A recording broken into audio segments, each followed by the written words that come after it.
History has always been haunted by things it cannot explain. Civilizations rise and fall, leaving behind myths that scholars interpret as metaphor. Monsters in labyrinths, gods descending from the sky in fire and thunder, warriors slaughtered by invisible forces in mountain passes. What if those myths were not metaphor? What if every legend of an unbeatable monster was in fact a field report?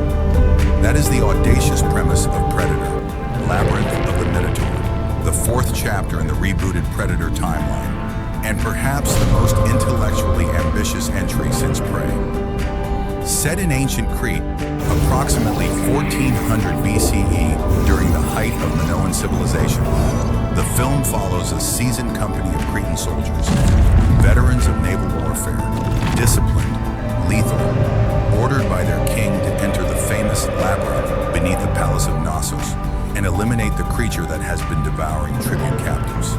They believe they are hunting a monster born of nature and legend. They are wrong.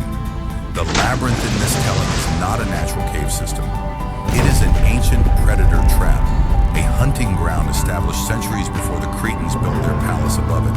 The winding stone corridors, the dead ends, the acoustic chambers that distort sound, all of it was engineered by a Yautja architect to create the perfect controlled hunting environment. The Minotaur of Greek mythology? The last warrior captive strong enough to survive initial contact, driven mad by isolation and repeated hunts, left alive by the predator as both a test and a decoy.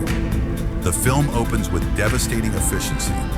12 Cretan soldiers enter the labyrinth in formation, shields locked, torches burning. Within the first 15 minutes, 6 are dead, picked off by plasma caster fire that the survivors initially mistake for supernatural lightning, by wrist blades that emerge from darkness with horrifying precision, by sonic emitters that collapse tunnel sections. The Predator here, referred to in production notes as the Architect, a Yautja specialist in constructed hunting grounds, moves differently from its predecessors. It is patient in a way that feels almost architectural. It does not simply hunt, it curates an experience. At the film's center is Thea, a female Cretan soldier whose presence in the war party violates tradition, but whose instincts for pattern recognition become the key to survival. Where her fellow soldiers respond to each threat with immediate martial force, exactly what the Predator expects and plans for. Thea begins to read the geometry of the labyrinth itself. She notices that the dead ends are not random. She realizes the acoustic chambers cluster around specific intersections.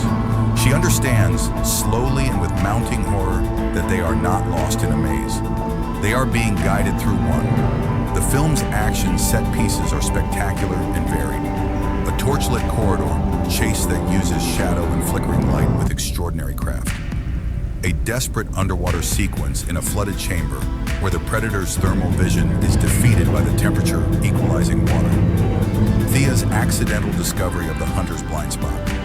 A brutal melee in a circular sacrificial chamber where 3 remaining Cretan soldiers attempt to fight the Predator hand-to-hand, using bronze shields as mirrors to track the cloaked creature.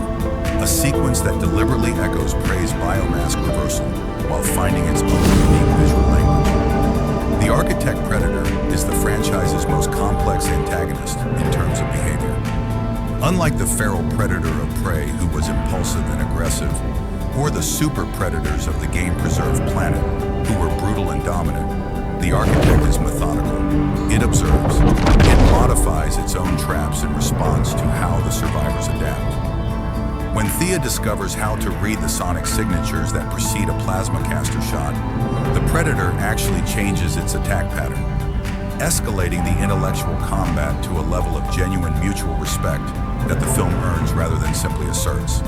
The climax is structurally brilliant. Thea, having driven the Predator to the labyrinth's central chamber, a vast space it clearly considers sacred, turns the trap inside out. Using the Predator's own technology against it, a captured plasma caster jury-rigged to the labyrinth's stone architecture, she collapses the central chamber in a controlled detonation that buries both herself and the Architect. She survives. The Predator, honor-bound by its own code, activates its self-destruct, but the mechanism fails in the rubble. The creature dies pinned under stone, not in the warrior's death it sought. The ultimate humiliation for the ultimate hunter. The final image is the film's most powerful. Survivors emerging from the labyrinth into Greek sunlight, the distant ocean gleaming. In the rubble behind them, barely visible, is the predator's wrist gauntlet.